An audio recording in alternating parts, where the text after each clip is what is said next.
नमस्कार शेतकरी मित्रांनो, माझी शेती या यूट्यूब चॅनलवर आपलं सर्वांचं सहर्ष स्वागत. शेतकरी मित्रांनो, प्रधानमंत्री पीक विमा योजनेअंतर्गत खरीप हंगाम 2022 मधील उर्वरित जो काही राज्य हिस्सा होता विमा हप्ता अनुदानाकरिता तो वितरित करण्याबाबत राज्य शासनाने महत्वाचा शासन निर्णय घेतला आहे. अखेर शेतकऱ्यांचा जो काही थकीत राहिलेला पीक विमा होता तो आता मार्च एंडच्या अनुषंगाने वितरित करण्याचा राज्य शासनाने निर्णय घेतला आहे.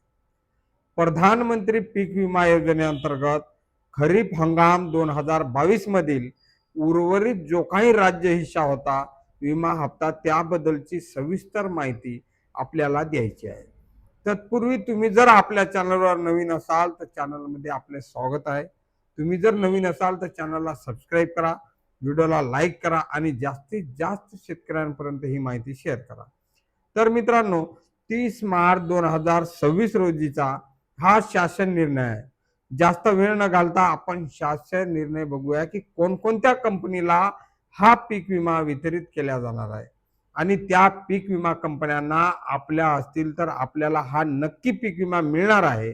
भारतीय कृषी विमा कंपनीने सादर केलेली मागणी आणि कृषी आयुक्तालयाची शिफारस ही विचारात घेता प्रधानमंत्री पीक विमा योजनेअंतर्गत खरीप हंगाम 2022 मधील उर्वरित राज्य हिस्सा जो काही होता तो राज्य हिस्सा 39,38,555 इतका निधी प्रधानमंत्री पीक विमा योजनेच्या अंमलबजावणीकरिता आयुक्तालय स्तरावर जे काही एस्क्रो बँक खात्यामधील शिल्लक आहे त्या रकमेतून अदा करण्यासाठी भारतीय कृषी विमा कंपनी शासनाने मान्यता देण्यात आली आहे.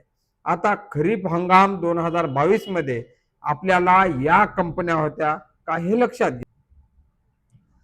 HDFC, इर्गो आणि ICICI लोंबार्ड या दोन कंपन्यांना हा जो काही रखडलेला अनुदान आहे पीक विमा आहे हा वितरित केला जाणार आहे आणि या कंपन्यांच्या मार्फत मग तो शेतकऱ्यांना वितरित केला जाईल आणि जे काही थकीत शेतकरी आहेत त्या शेतकऱ्यांना हा पीक विमा मिळणार आहे. तुम्हाला शासन निर्णय कसा वाटला नक्की कॉमेंट करा. चॅनलवर नवीन असाल तर सबस्क्राईब करा आणि जास्तीत जास्त शेतकऱ्यांपर्यंत ही माहिती शेअर करा. धन्यवाद. जय हिंद, जय महाराष्ट्र.